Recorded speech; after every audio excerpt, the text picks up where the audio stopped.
Говьгоос сонгогдсон гишүүн.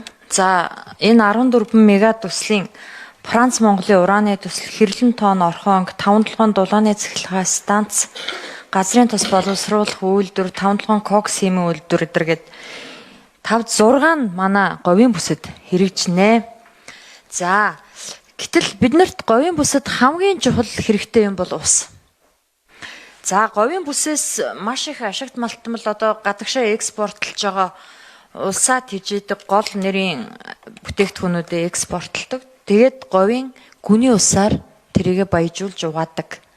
Гэтэл усны төсрөл явахгүй байгаа нь надад маш тийм гонигтай харамсалтай санагдчихэв. Яагаад гэвэл энэ 14 мега төслийн хамгийн чухал төсөл нь бол энэ усны төсөл гэж боддог. Монголчуудад ч тийм аль бүс нь хоорондоо интеграцид орсон хангаан бүсийн гишүүтэй, зүүн бүсийн гишүүтэй бид ярилцаад ойлголцох ямар ч асуудал байхгүй. Гэтэл өнөөдөр энэ орхон анги төсөл дээр хэлийн усны хилцээр хийн тэр нь 5% гэж шүү дээ. Энэ ямар учиртай юм? Хэрлэн тоон бас хэлийн усны хилцээрээс болоод гацсан уу? Тэгэхээр энэ хоёр төсөл чинь явахгүй нэ дээ. Энэ та нарын танилцуулсан энэ төсөл төр чинь бол 1.7, 1.8 их 80 чинь бол бид нар шийдэд өгчин л дөө 1.14, 1.8, нэг нь 2025 1.8 их 80 нь 2025 оны тодтгол дээр гэж байна. Гэтэл хэлийн усны хилцээр шаардлагатай энэ ямар учиртай энэ 5% тэй байдаг. Хэрлэн тоон бас тийм асуудлаас болоод гаццсан. Тэгээ 26 онд хийгдэх мега төсөлтэй тавьчихсан байна. Тэгэхээр би энэ дээр тодорхой яг хариулт аммаар байна. Яагаад юм болсон бэ? За Франц Монголын ураны төсөл Дорноговь аймгийн Улаанбаатар суманд хэрэгжих ёстой. Улсын хурлаар сойрхон баталсан энэ ажил явах ёстой. Гэтэл ажлын хэсэг улсын хурал засгийн газар дээр байгуулагдсан ажлын хэсэг говийн бүсийн гишүүдийг ерөөсөө оруулаагүй. Говийн бүсийн ард иргэдтэй уулзаагүй. Соён гэгэрүүлэх ажиллагаа хийгээгүй. Яг одоо гадаа уран эсэргүүцсэн ард түмний жигсаал болж байна. Засгийн газар тэр хүмүүс тэнэг мангар харагддаг байж болно. Миний хувьд тэр тойргоо сонгогдсон гишүүний хувьд огтхонч тэнэг мангар биш. Энийхэн биш шүү. Та энийг хэрэггүй. Инээдтэй санагдахгүй байгаа байхгүй юу? Тэгэхээр энэ хүмүүстэй хилцээрт оруулах, ажлын хэсэг байгуулах, үнэхээр тэнд тэр ирэмдэг, зэрэмдэг мал төрж байгаа бол, нутаг орон уснасаа хордож байгаа бол яг нүдэн дээр ажлын хэсэг байгуулад судалгаа хийгээд, шинжилгээ хийгээд олон улсын эксперт томилоод өгөөч гэсэн учрал сайдад өгсөн албан бичиг 3 сарын 19-нд өгсөн өнөөдрийн хүртэл чимээ сураггүй. Туслахаараа хэлүүлсэн бид нар ажиллаа мэдж байгаа хийж байгаа чи дугуй ижил гэсэн. Ер нь тийм улсын хурлын гишүүд бүсийн гишүүдийг тоодгүй нэг юм байгаад байгаа юм. Одоо дээрэс нь манай говийн бүсэд 4 бомб байна л да. Одоо цагаан дэл бол үлзий бомбыг одоо шинээр нээх гэж байгаа тийм үү? Гэтэл манай бомбууд ерөөсөө хүн ардтай ашиггүй байдаг. Бид нар өнөөдөр өмнө говийн иргэд 700-800 км тойрж замын үүдээр гарч лангуун дээр зарах бараага ямаа авчирдаг. Тэр нь нөгөө орон нутагт ард иргэдэд өгөөжөө өгдөггүй.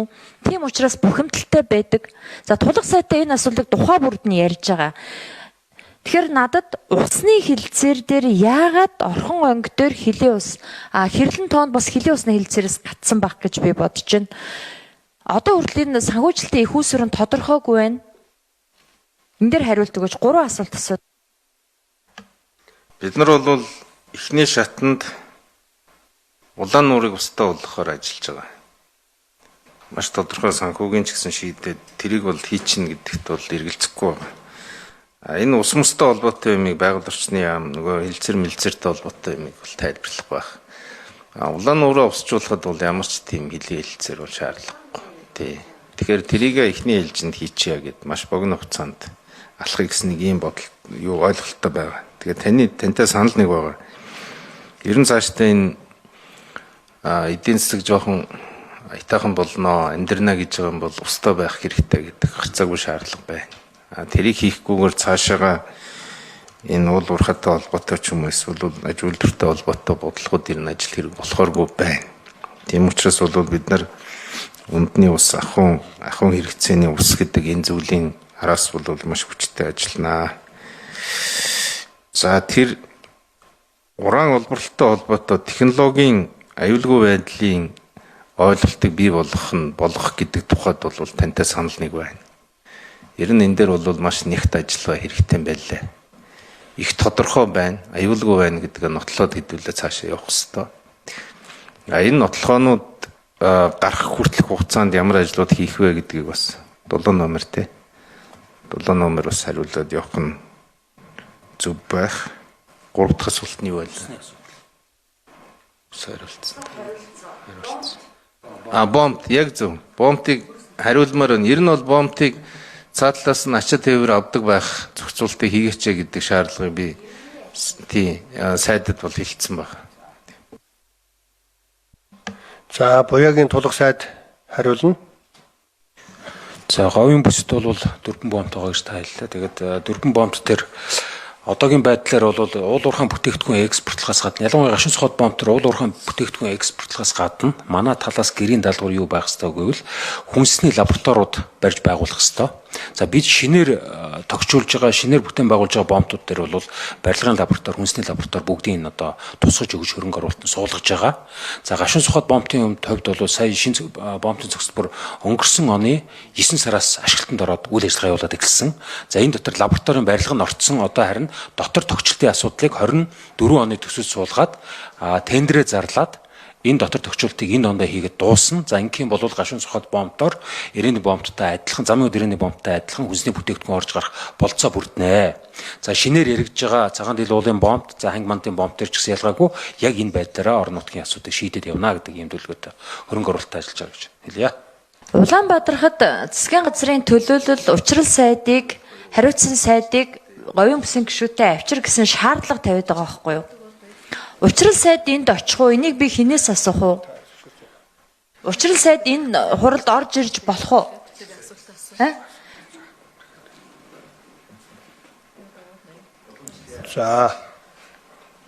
За асуултанд хэн хариулах вэ?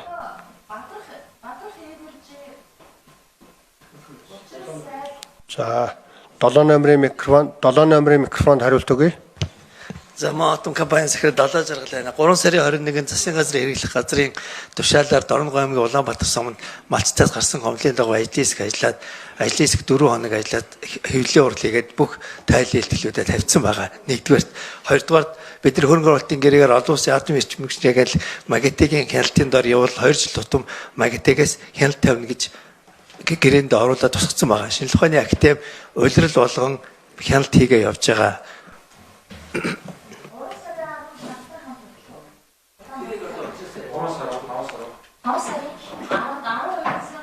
За 7 номерын микрофонд гүйцэж хариулъя.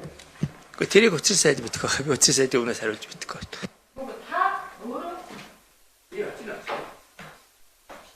байна. За очно гэж хариуллаа.